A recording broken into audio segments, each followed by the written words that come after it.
Secrets, if you really look at yourself, you would be speechless. What happened to being doctors and teachers? What happened to being your brother's keeper? Nowadays kids more worried about the... Se liga no nosso novo parceiro, Nerd aos 40.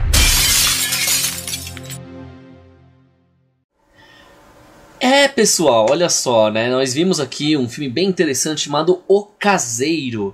Pense num cara que foi expulso de um lugar, tudo mais, aí ele se enforcou e alguns anos depois uma família começa a ser atormentada por uma entidade.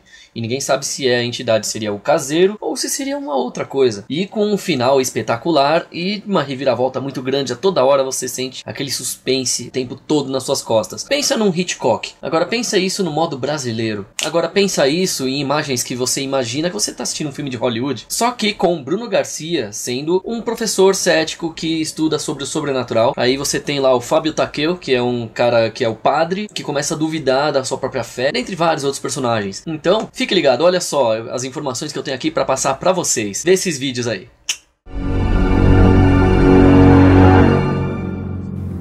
Eu tava conversando que fazia tempo que não surgiu um filme que mostrava pouco, sabe? Você não via cara do demônio, você não via fantasma.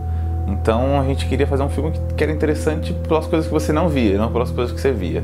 A ideia do roteiro do Caseiro partiu do Júlio e na ocasião a gente estava terminando de realizar o primeiro longa-metragem do Júlio e ele me convidou para escrever o roteiro do Caseiro. A gente fez um argumento de algumas páginas, né, de umas 10, 15 páginas.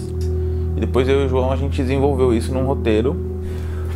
Na verdade, uma das coisas mais bacanas de desenvolver esse roteiro foi que a gente sabia muito onde a gente queria chegar, a gente sabia onde era o final dele, e ao longo do desenvolvimento, através principalmente do personagem do padre, que foi um personagem que foi crescendo, a gente descobriu sobre o que esse filme falaria.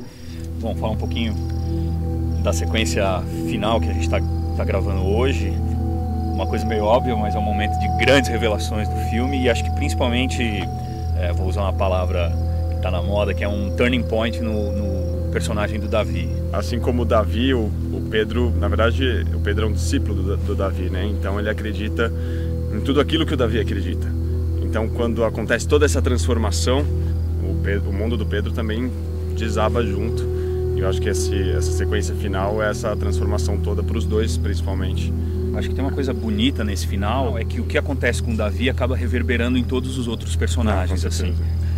Nenhum personagem sai ileso do que acontece com o Davi, assim.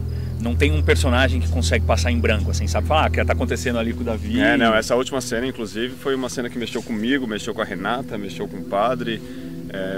Saiu todo mundo mexido ali da cena e vocês vão ver. Depois de ter produzido filmes bem grandes, como O Tempo e o Vento, Olga, eu quis começar a fazer filmes que tivessem uma história bem interessante, bem estruturada, mas com orçamentos menores, com outros tipos de dificuldades do que você levantar um projeto grande com orçamento maior. E aí me chegou nas minhas mãos, o roteiro do Caseiro. Me atraiu muito a ideia de fazer um filme desse gênero, sobretudo porque o roteiro me pareceu muito interessante. Acho que foi a primeira vez na minha vida que eu li um roteiro e senti medo. E quando eu vi o roteiro do Caseiro, aí eu me apaixonei, porque ele era muito bem estruturado, bem urgido, com um final surpreendente, tudo que uma boa história tem que ter. E eu apostei totalmente nesse filme como produtora, e eu acho que o público vai gostar desse filme também.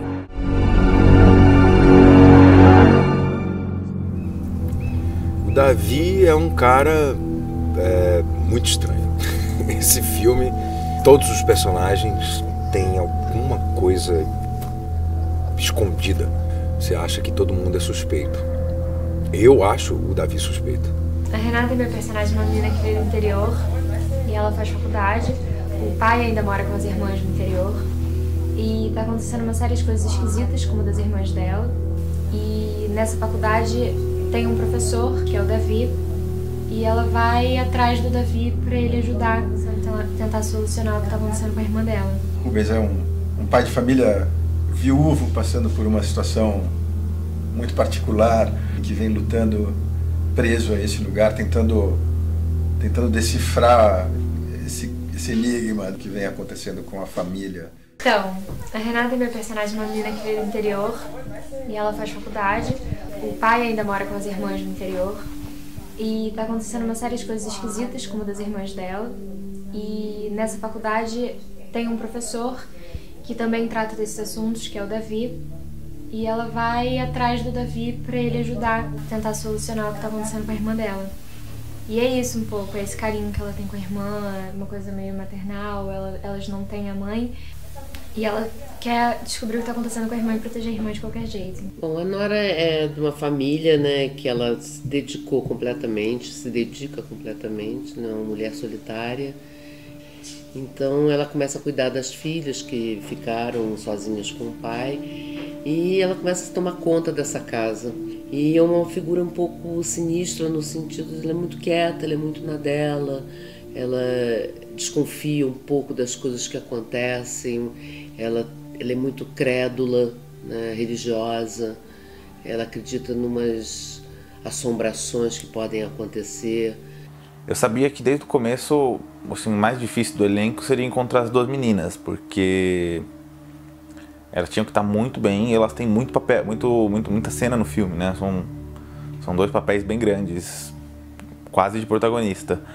Eu precisava encontrá-las com antecedência para poder ensaiar bastante, né? Elas estivessem dispostas, tivessem resistência, tivessem interesse, né? Porque como são muito novas, assim, elas precisam querer estar nesse lugar, né? Não necessariamente querer ser atrizes, que são muito novas, mas querer se divertir por alguns meses, né? E se envolver por alguns meses e não poder sair. Então, precisava encontrar as meninas certas pro papel mesmo. O Padre José, ele é uma espécie de mentor, né, da paróquia, da cidade. Ele que acolhe espiritualmente os habitantes dessa cidade, em especial a família do Rubens, né, e da Renata. E acho que ele vive um momento muito interessante no filme, que é justamente a fé dele não dá conta do que está acontecendo. Ele representa aquele ser humano que tinha uma certeza muito grande e de repente essa certeza ela é abalada. E acho que em contraponto com o protagonista, que é o Davi, ele consegue enxergar no Davi passos que ele já percorreu. Então ele é como se, ao ver o Davi, é como se ele visse ele há um tempo atrás, com essa certeza, com essa convicção. Assim como o Davi, o Pedro, na verdade, o Pedro é um discípulo do Davi, né? Então ele acredita em tudo aquilo que o Davi acredita. Então quando acontece toda essa transformação, o mundo do Pedro também desaba junto. E eu acho que essa sequência final é essa transformação toda para os dois, principalmente. Acho que tem uma coisa bonita nesse final, é que o que acontece com o Davi acaba reverberando em todos os outros personagens, assim. Isso é bem bonito e arquetipicamente falando, nenhum personagem sai ileso do que acontece com o Davi, assim. Eu trabalho com o Júlio, trabalhei já em 2 curtas, trabalhei no primeiro longa dele e estou trabalhando nesse segundo longa. Acho que a diferença é gritante, assim. O Júlio é uma pessoa muito especial, né? Assim, o Júlio caiu meio na minha vida, assim, meio de paraquedas, há 3 anos atrás. Eu fui apresentada para ele para fazer um longa, que eu fiz, assim, porque eu me apaixonei pelo roteiro. Eu lembro que eu estava no primeiro dia de filmagem meu aqui, né, do Caseiro, e eu fiquei prestando muita atenção na postura dele, fiquei prestando atenção nele, e você vê absurdamente o salto de qualidade que deu, assim. Na postura dele, profissional, você vê que o cara amadureceu, mas não só no sentido do tempo que passou, da idade, mas o cara trabalhou muito, ele se trabalhou, ele se preparou, era um cara que eu sempre estive acompanhando, sempre estudando muito, então você vê que é uma junção de muita coisa boa, assim. E do Júlio a gente virou um parceiro, né? Eu acho que é um parceiro para a vida inteira. Eu acho que o Júlio é uma pessoa muito especial, é um diretor, vai ser um grande diretor, se Deus quiser. Não ouçam o que eu estou te falando. Isso faz muito tempo. Antes de nós morar aqui, tinha um caseiro que chamava Juvenal. Ele andava atrás de pescador aí, né? Procurava os pescadores de noite que não podiam invadir o sítio. Uma certa noite estava andando de madrugada ali, ele Na beira do tanque. Ele tava com uma espingarda na beira do tanque andando ali, e de repente escorregou ali, de madrugada, deu um tiro ali, bateu a barra no pescoço, que arrancou a chapa da cabeça. Aí foram achar ele de madrugada, ele tava morto. Esse dia em diante nunca mais a pessoa invadiu aí, tentou fazer alguma coisa, que ficaram com medo, né? O povo fala que antigamente, quando era Sexta-feira Santa, tinha medo de vir pescar de noite, por causa do caseiro aparecer que tinha. pra ele. É, isso é verdade. Ainda mais que ele morreu ali, esse dia em diante, ele não... O povo fica mais corrido dentro de casa, né? Com medo de sair.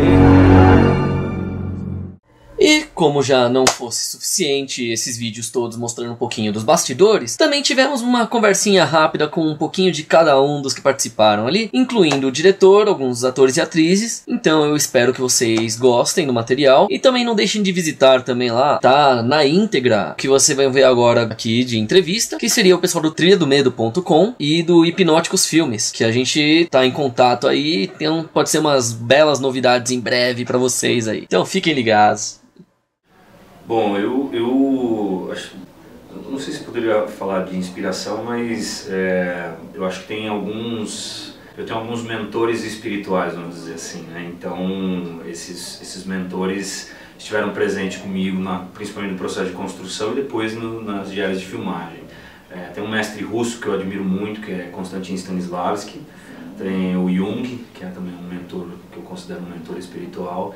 Então eu tentei sempre ter eles muito próximos de mim, seja através de leitura da obra deles ou através de um contato mais não tão racional assim, para lidar com essa coisa, principalmente do personagem que eu faço, que é o Padre José, que é um personagem que tem as suas estruturas abaladas, vamos dizer assim, estrutura de fé, e aí a fé a gente pode colocar ela num campo mais simbólico, e não no campo a fé católica, mas a fé do mundo, do nosso mundo, como ele é constituído, dos alicerces desse mundo, e quando começam a acontecer alguns eventos em que a fé dele não dá conta. E o que significa esse não dar conta? É a vida. Então acho que os meus mentores espirituais me ajudaram nesse sentido, assim. Só uma questão, que você falou, né, do Stanislavski e do Jung. No caso do Jung, você chegou a ler o Livro Vermelho ou só as bases mais... Não, eu li quase tudo da obra do Jung. O Livro Vermelho, as mandalas... Isso é bom. É um grande... Até porque a gente está falando disso, a busca dos dois era a mesma, em áreas completamente diferentes. Exatamente. Mas que é o processo de autoconhecimento. Você já ganhou umas oficinas do Jung também? Ou não, do Jung não, só Stanislavski. Só Stanislavski, olha, só Stanislavski. Se a gente acredita em sobrenatural, eu acredito. Eu acredito. Tipo, eu não posso falar, eu já até comentei isso. Eu venho de uma família espírita, então eu já vivenciei algumas coisas. Dizer se é real ou não já são outros 500, assim, porque tem muita gente que fala que isso são coisas que a nossa própria cabeça pode pregar na gente mesmo. Mas eu já vivenciei algumas coisas que me pareceu real naquele momento, então eu acredito.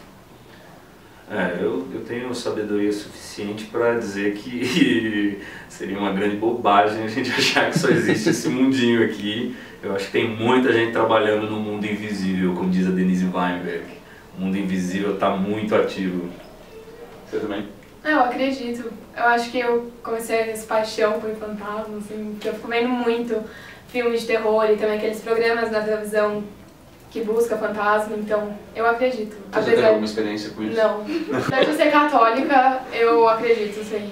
Mas você sabe que eu acho que tanto no catolicismo quanto no evangélico tem esse tipo de experiência também, só que cada um dá um nome diferente. O que pro evangélico é o Espírito Santo, pro católico é outra coisa, pro candomblé é um espírito. É que cada um enxergou de uma maneira e quis dar um nome, daí fica criticando os outros que deram nome. Sim. Minha visão. Não tinha, a gente soube até de um caso que o caseiro real da casa lá morreu naquela casa, se suicidou no laguinho lá. Então tinha isso lá. Mas eu adorava, na verdade, porque como é uma coisa... Eu moro numa avenida aqui em São Paulo, então era muito silêncio. Então o céu era bonito, eu adorava. Tinha momentos que eu ficava sentado num banquinho que tinha lá, até meio sinistro. Mas eu ficava lá sozinho, sentado. Eu tinha mais medo de vir uma aranha, um bicho, qualquer coisa, do que o espírito ou qualquer outra coisa que eu tenho um contato mais próximo, vamos dizer assim. Então eu gostava muito de ficar em silêncio lá no escurão mesmo, porque eu achava gostoso de ter esse contato. Não, eu só tenho medo mesmo de animal, tipo de aranha, dessas coisas, mas eu não tive medo durante as filmagens, pra mim foi super tranquilo. E também, como o Pedro falou, eu super curti ficar tipo olhando lá pro céu e sem ter barulho de carro o tempo todo, então... Você ficou sabendo do caseiro que morreu lá? Tudo? Não, fiquei sabendo hoje. Eu também tô sabendo. Ah, você não sabia? Não, não sabia. O caseiro da casa morreu lá. Eu não sabia nem durante as filmagens. Já era favorável ali. Que bom que eu soube agora. De repente é o lugar onde foi inspirado, né? Não foi, mas ajudou. Eu poderia destacar, mas uma das coisas que me chamou muito a atenção nesse processo, já que você falou é a maneira pela qual o Júlio preparou as crianças do filme. É assim, uma coisa espetacular, porque ele não tem filhos, ele é muito jovem, e é um estreante, é o primeiro longa-metragem dele, e eu nunca vi crianças bem tão preparadas. O primeiro longa comercial, né? Ele veio de um mas ele não foi lançado comercialmente, né? O Circo da Noite. É um filme que ficou mais nas plataformas de internet, tá? Então, na verdade, tecnicamente, esse é o primeiro longa-metragem que ele põe na rua, digamos assim, né? Pro grande circuito de cinema e tal. Bom, enfim, mesmo que fosse o segundo, né? É impressionante com a pouca experiência que ele tem na área, o nível de preparo que ele trouxe essas meninas, não só porque elas já chegaram bem nos ensaios, mas a gente as viu crescer. É uma coisa impressionante, assim, é muito raro e muito gostoso você poder contracenar com crianças tão bem preparadas, tão profissionais, entendeu? Isso trouxe uma qualidade imensa para o filme. Então eu queria destacar isso porque hoje a gente vive num mundo onde os cineastas em geral tiraram um pouco essa prerrogativa de do seu ofício. Tanta coisa para resolver isso, né? Dirigir um filme envolve uma monumentalidade de decisões, de equipes e tudo mais, que em geral tem que se chamar um preparador de atores para poder ajudar nessa parte de construção dos personagens, né? De tirar os personagens do papel e colocá-los no palco, na cena, enfim. Isso acontece geralmente no cinema. E o Júlio não teve nenhum preparador, ele é o preparador. Me lembro que ele chegou no primeiro churrasco da equipe, assim, na piscina do hotelzinho lá de Arindu, onde a gente filmou a maior parte do filme. E aí veio aquele garoto ruivo de agasalho, bem paulistano. E aí ele entrou e falei assim, e acaba de adentrar no recinto o nosso diretor. Aí eu olhei para aquela figura, que tem mó cara de estagiário. Aí todo mundo caiu na gargalhada, inclusive ele, porque ele é um menino, né? É impressionante, mas é muito capaz, preparadíssimo. Ele fala até mandarim. Quando você teve essa ideia de fazer um roteiro de suspense, terror, vocês não tiveram um pouco de receio? Porque o Brasil é um pouco preconceituoso, né, nesse gênero. E como vocês conseguiram uma produção? Antes a gente não pensou nisso. A gente foi em 2013, isso, começo de 2013 que a gente começou a escrever. A gente não estava na nossa cabeça, nossa, a gente vai produzir, porque é tão difícil. A gente é muito difícil, né? A gente não tinha essa ambição, assim, a gente queria escrever uma história boa, né? A gente muito novo, né? Então a gente queria escrever uma história boa. E a gente se divertiu muito. Então é uma surpresa, né? Pra gente mudar pra Rita, ela gostar, falar, nossa, tá na hora de botar em suspense. Então acho que foi casual, assim, não casual, desculpa, foi sincrônico. Aconteceu. Mas a gente estava pensando na história, em fazer um suspense bom, sem pensar que a gente ia lançar. Claro, a gente quer lançar, melhor, claro, a gente queria, mas a gente estava mais pensando na gente, né? A gente estava escrevendo, acho que pela segunda, terceira vez junto, né? Então a gente estava gostando. Foi preocupação exclusiva com a história mesmo, né? Assim, a ideia surgiu, a base da ideia surgiu numa conversa entre o Júlio e o irmão dele sobre que filmes vocês gostariam, um filme que você gostaria de ver, né? O tipo de filme que você gostaria de ver.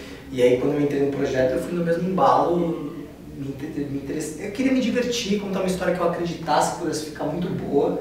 E foi isso que a gente fez. Depois a gente deixou, é o que eu tinha falado, não sei mais pra quem eu falei isso, mas que a parte realmente da coragem de acreditar e falar assim, puta, vamos fazer um gênero diferenciado, então é uma coisa que não se faz muito no Brasil, é da Rita e dos distribuidores, principalmente. Pra mim e pro Júlio foi só, vamos fazer uma história que a gente acredita. Entramos de paraquedas, né? A gente queria uma opinião. O primeiro movimento foi a opinião, né? Eles pediram... Não, é só pra falar, porque a Rita, além de produtora, ela é roteirista também, né? Ela escreveu o Olga e Budapeste, então... mais do que só uma opinião de produção, a gente queria uma opinião dramática também sobre o que a gente tinha feito, né? Desculpa.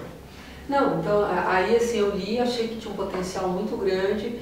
Eu acho assim, que infelizmente no Brasil as pessoas ainda têm muito preconceito contra o gênero suspense, o gênero terror. Esse suspense vem muito da crítica, assim, mais de jornais, mais consolidados, etc.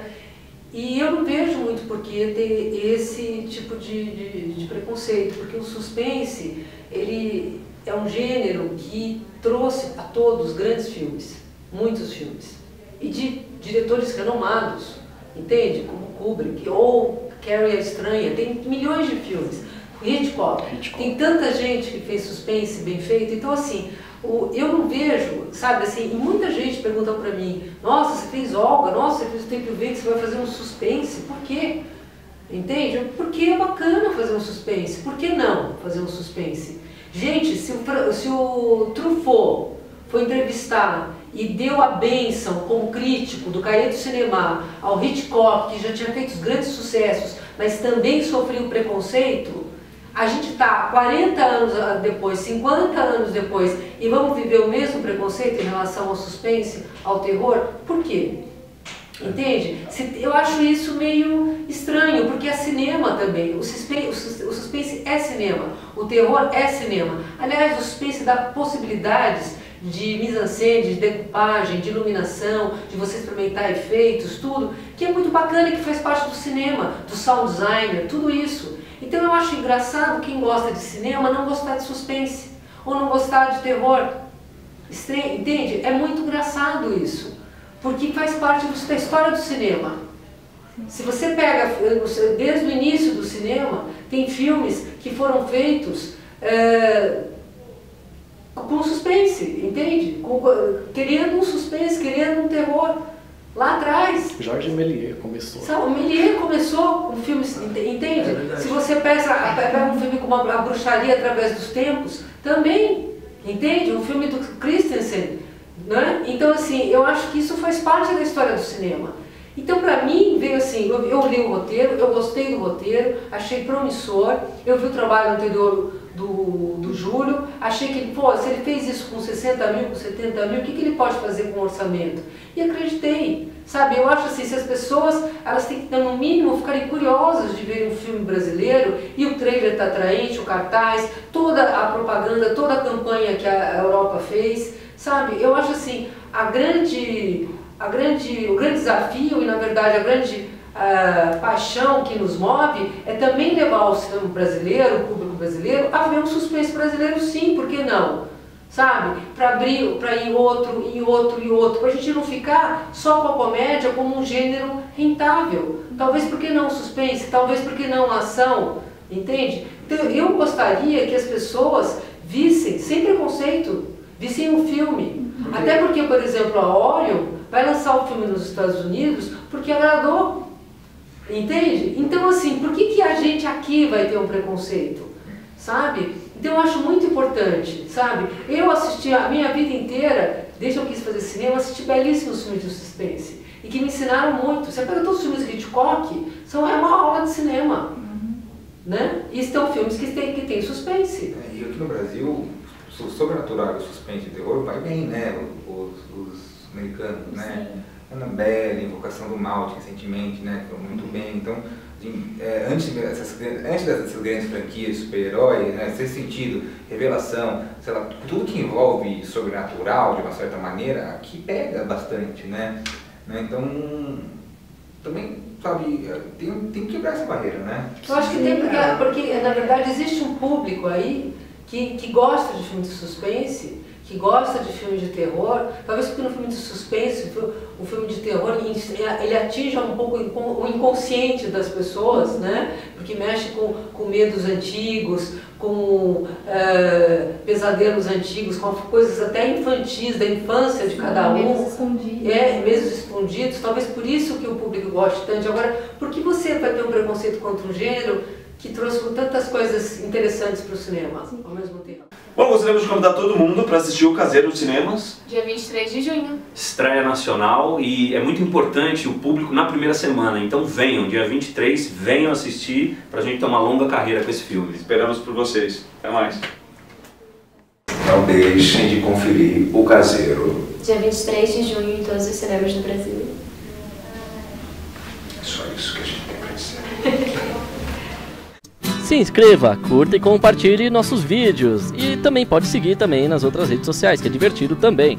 Twitter, Snapchat, Instagram, Facebook, YouTube e na jamstation.com.